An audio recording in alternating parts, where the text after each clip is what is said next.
Assalamualaikum warahmatullahi wabarakatuh. Perkenalkan kami dari kelompok 95 praktikan laboratorium simulasi komputer. Di sini kami akan mempresentasikan tugas besar mengenai analisis simulasi antrian teller bank untuk meminimasi waktu tunggu, yang dimana studi kasus di sini adalah pada Bank BCA KCP Ruko Rajawali Palembang.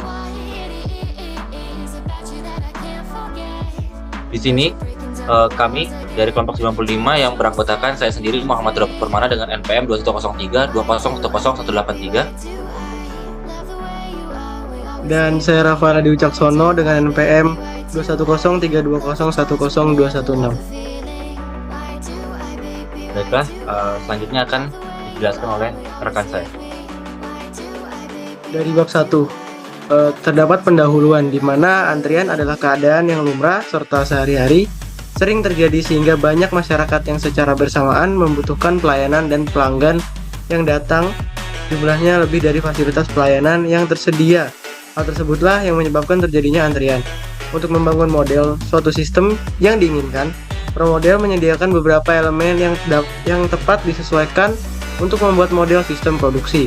Oleh karena itu, penelitian ini dapat dikembangkan model antrian yang optimal berdasarkan hasil analisis teori antrian dan software ProModel guna meminimasi waktu tunggu menuju teller bank pada Bank BCA KCP Ruko Rajawali Palembang. Kemudian ada rumusan masalah. Bagaimana membuat model simulasi sistem antrian pada pelayanan teller untuk meminimasi waktu tunggu pada BCA KCP Ruko Rajawali Palembang. Lalu ada tujuan. Yang pertama untuk mengetahui fungsi dan kegunaan aplikasi ProModel dalam membuat simulasi model untuk studi kasus antrian yang ditentukan. Yang kedua untuk mengetahui jumlah aktivitas dan waktu replikasi yang dapat meningkatkan waktu tunggu pada pelayanan teller bank BCA KCP di Palembang. Kemudian yang ketiga untuk mengetahui dan menganalisis perbedaan antara waktu di real system dan simulasi hasil output dengan software ProModel. Lalu ada manfaat. Yang pertama untuk mengetahui fungsi dan kegunaan aplikasi ProModel dalam membuat simulasi model untuk studi kasus antrian yang ditentukan. Yang kedua sebagai referensi bagi semua pihak yang ingin melakukan penelitian serupa secara aplikatif dan efektif. Kemudian yang terakhir sebagai sumber dan masukan bagi penulis lain dalam melakukan penelitian mengenai simulasi sistem antrian menggunakan software ProModel. Selanjutnya bab 2 mengenai tinjauan pustaka, di mana dalam tujuan tinjauan pustaka ini kami memasukkan beberapa penjelasan, antara lain simulasi, model simulasi, sistem diskrit, antrian, dan software ProModel. Selanjutnya akan dilanjutkan oleh partner saya. Yang selanjutnya adalah bagian metodologi penelitian, di mana waktu dan tempat pelaksanaan penelitian kali ini dilaksanakan yaitu berada di BCA KCP Ruko Rajawali Palembang. Penelitian ini dilaksanakan pada tahun 2018. Lalu yang kedua adalah pengumpulan data yang dikumpulkan terdiri dari data primer yang diperoleh dari melakukan observasi langsung dan data sekunder yang diperoleh melalui data histori BCA KCP Ruko Rajawali Palembang. Data yang dikumpulkan akan diolah untuk menanggulangi waktu tunggu antrian sehingga memperoleh keuntungan yang optimal. Adapun data yang dibutuhkan yaitu data kedatangan nasabah, data pengambilan nomor antrian, data nasabah menunggu antrian, data pemanggilan nasabah, dan juga nasabah menuju teller. Adapun tabel pengumpulan data yang dimana data-data tersebut diubah dalam bentuk tabel dalam 10 kali replikasi dengan satu tujuan yaitu 1 menit.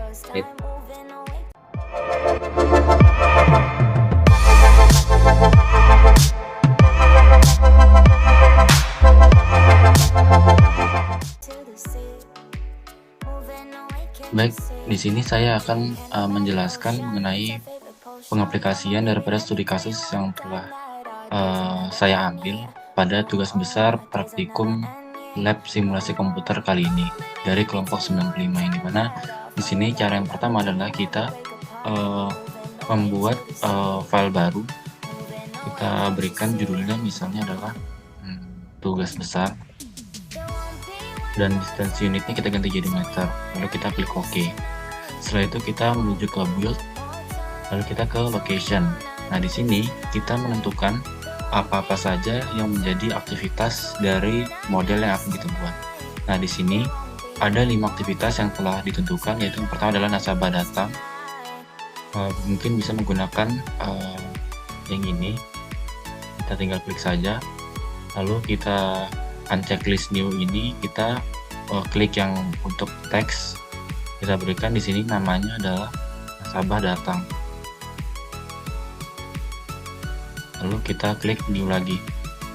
Lalu yang selanjutnya adalah untuk aktivitas kedua adalah pengambilan nomor antrian, di mana bisa kita gambarkan dengan meja ini.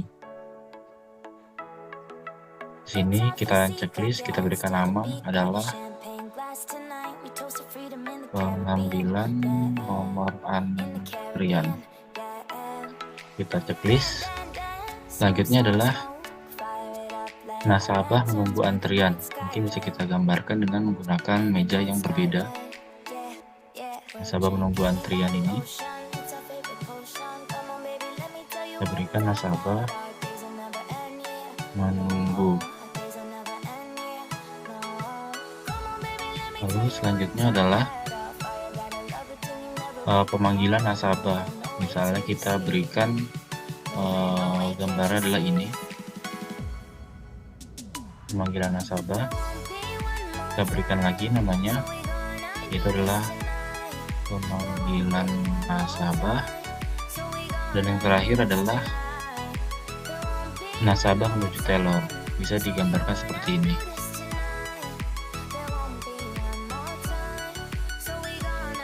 Kita beri nama nasabah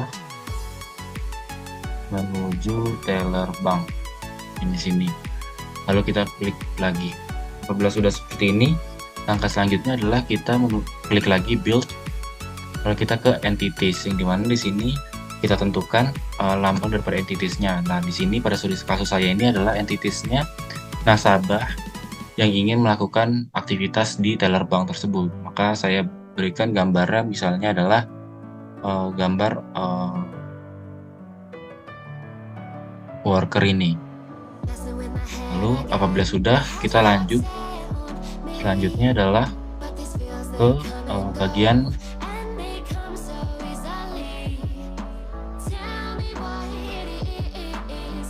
bagian arrival dulu.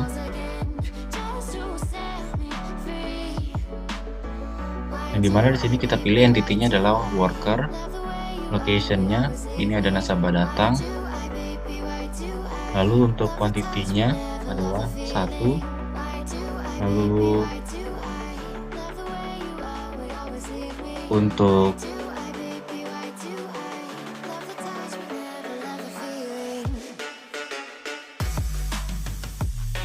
selanjutnya adalah kita menuju build, lalu ke arrival, yang dimana kita pilih entity-nya pertama adalah worker, lalu location-nya nasabah datang, quantity each-nya ini 1, lalu occurrence-nya ini adalah INF, frekuensinya ini 1. Lalu kita kembali lagi ke entity ini, kita spasi. Lalu yang kedua adalah worker. Ini bagian entity-nya ini bisa kita ganti, kita namai gitu ya dengan nama yang lain, misalnya adalah nasabah, agar memudahkan. Nah, udah berubah. Nah, selanjutnya adalah pengambilan nomor antrian, lalu ini 1, ini NF 1. Lalu selanjutnya kita klik enter lagi, entity-nya nasabah, location-nya adalah nasabah menunggu, quantity nya 1, occurrence-nya INF, frekuensinya 1. Lalu selanjutnya ini masih nasabah, location-nya pemanggilan nasabah 1, INF 1. Lalu yang terakhir entity-nya tetap nasabah, location-nya nasabah menuju teller, quantity-nya 1, occurrence-nya INF, dan frekuensinya 1. Apabila sudah seperti ini, lalu kita bisa lanjut ke tahap selanjutnya, yaitu menuju build dan ke processing. Nah, di sini kita ke entity, kita pilih nasabah. lalu location-nya yaitu nasabah datang, ya kan? Lalu ke output yaitu nasabah, destinasinya ke pengambilan nomor antrian. Nah, di sini move logic-nya kita isi dengan kita isi dulu, masukkan data-datanya ke start feed ini. Kita klik start feed di atas ini, lalu kita masukkan data yang telah dikumpulkan. Yang pertama ini adalah nasabah datang. Nah, apabila sudah, tinggal kita pencet auto fit, discrete distribution, oke. Lalu kita lihat di sini yang paling tinggi adalah binomial. Lalu kita ekspor, application-nya kita ganti menjadi pro model. Ini fixed fit distribution-nya adalah binomial karena yang paling tinggi itu. Lalu kita klik OK. Apabila sudah, tinggal kita balik lagi, kita klik build di sini yang ada palu ini, lalu kita klik move for, lalu kita paste yang tadi sudah kita cari di di state feed ini, lalu kita klik paste ini, lalu setelah itu tinggal kita close. Selanjutnya sama seperti itu, spasi lagi entity-nya nasabah, lalu selanjutnya ini adalah pengambilan nomor antrian, yang dimana outputnya adalah nasabah, destinasinya adalah nasabah menunggu. Nah, di sini move logic-nya kita masukkan, kita lakukan hal yang sama. Kita klik file new, lalu kita masukkan data yang kedua, yaitu ini pengambilan nomor antrian. Kita masukkan ini, close saja. Kita masukkan data yang kedua, auto fit, discrete distribution, oke. Lalu di sini ada satu yaitu Poisson, tinggal kita ekspor. Pro model Poisson sudah sesuai, tinggal kita close. Lalu kita masukkan datanya, kita klik build, udah move for, kita paste, klik paste. Lalu selanjutnya entity-nya lagi kita lihat nasabah, location-nya adalah nasabah menunggu, nasabah, destination-nya adalah pemanggilan nasabah. Nah, move logic-nya kita isi, kita ke start feed lagi, klik new, lalu datanya kita ambil lagi dari Excel, tinggal kita paste, lalu auto fit, discrete distribution, oke. Poisson paling tertinggi cuma ada satu, lalu application-nya pro model, fit distribution-nya Poisson, oke, close. Lalu lanjut ke ini, kita lakukan sampai yang terakhir.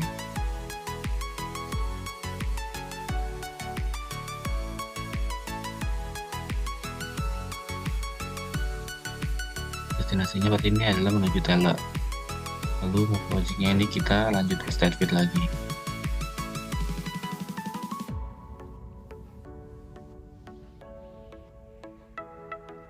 Discrete distribution, oke. Ini ada Poisson berarti kita klik OK, close.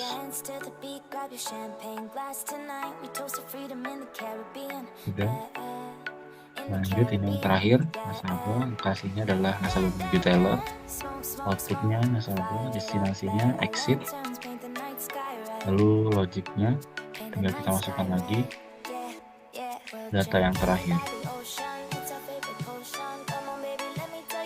paste, auto fit, discrete distribution, oke. Kita lihat paling tinggi adalah Poisson, kita ekspor, pro model Poisson, oke, close. Lalu kita lanjut ini, lalu kita paste. Setelah itu, jika sudah, kita bisa peran daripada model yang telah kita buat. Tapi sebelum itu, kita ke simulation, terus ke bagian option.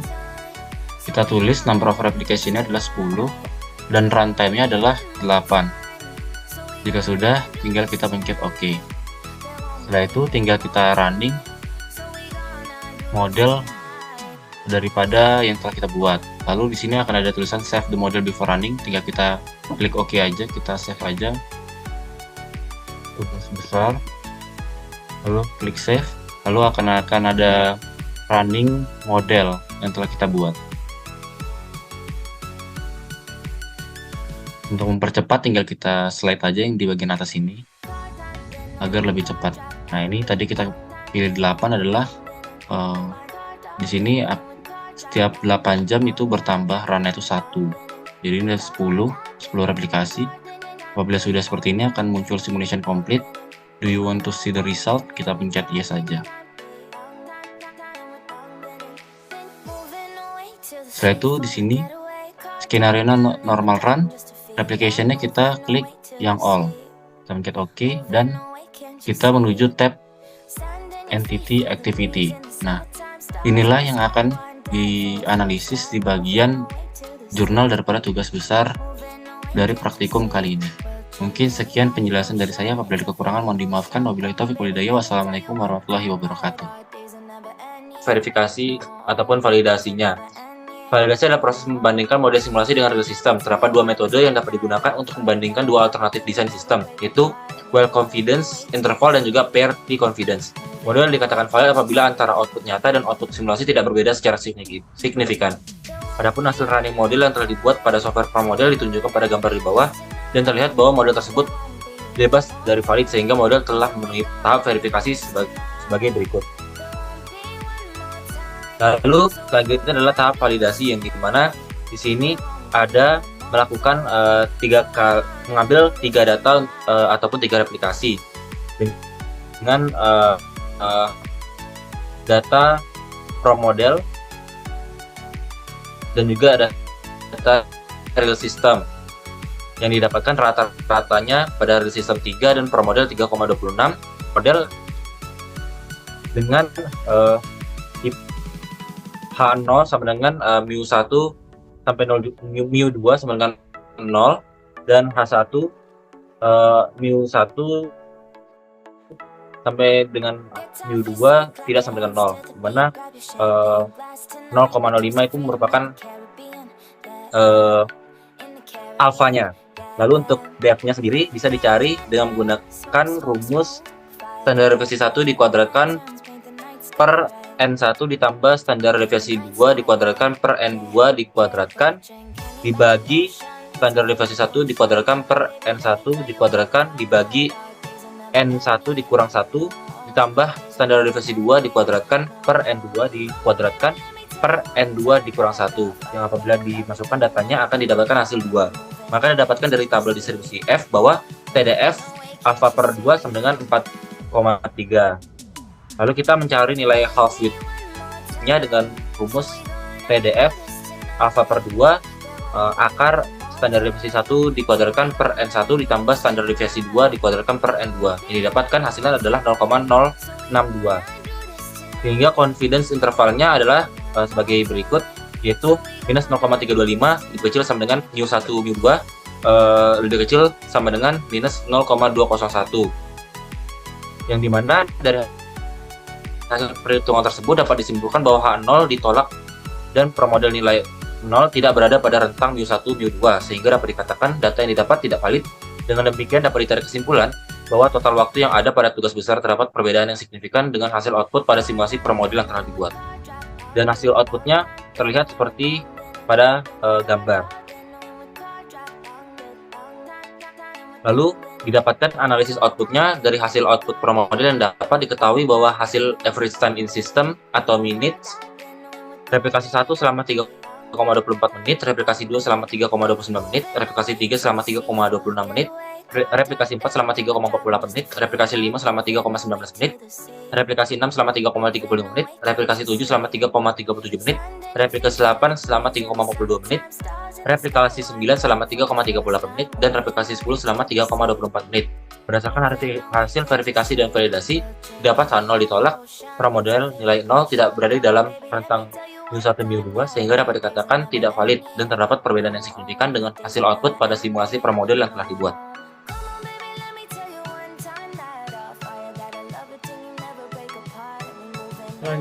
Selanjutnya ada kesimpulan dan saran.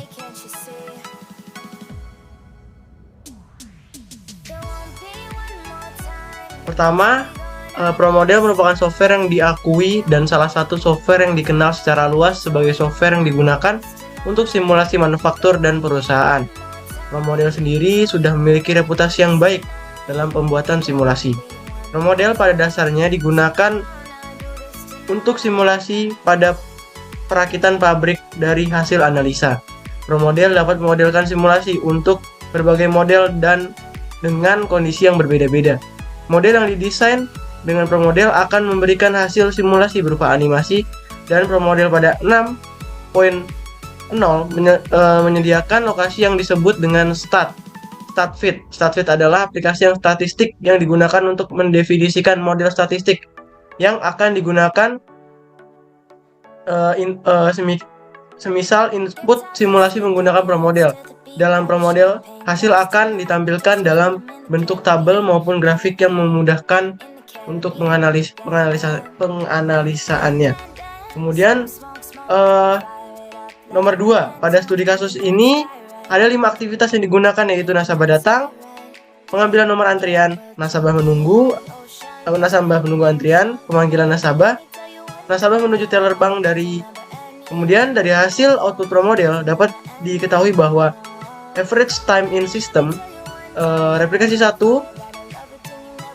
itu terdapat selama 3,24 menit, replikasi 2 selama 3,29 menit, replikasi 3 selama 3,26 menit, replikasi 4 selama 3,48 menit, replikasi 5 selama 3,19 menit, replikasi 6 3,35 menit, replikasi 7 3,37 menit, replikasi 8 3,42 menit, replikasi 9 3,38 menit, dan replikasi 10 3,24 menit. Dari hasil perhitungan tersebut dapat disimpulkan bahwa H0 ditolak, promodel nilai 0 tidak berada pada rentang mu1 dan mu2, sehingga dapat dikatakan data didapat tidak valid. Dengan demikian dapat ditarik kesimpulan bahwa total waktu yang ada pada tugas besar terdapat perbedaan.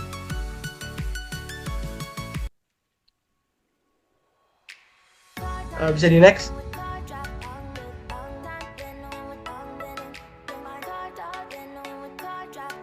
Lalu ada saran.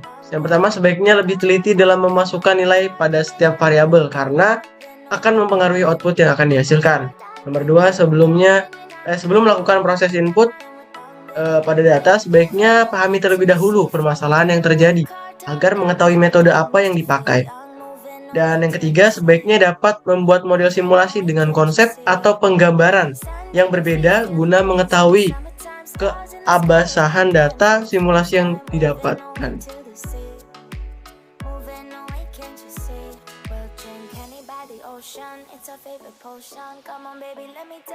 Baiklah, mungkin cukup sekian penjelasan daripada laporan tugas besar kami dan juga penjelasan simulasi pengaplikasian aplikasi promodel ini. Apabila ada kekurangan atau kesalahan mohon dimaafkan.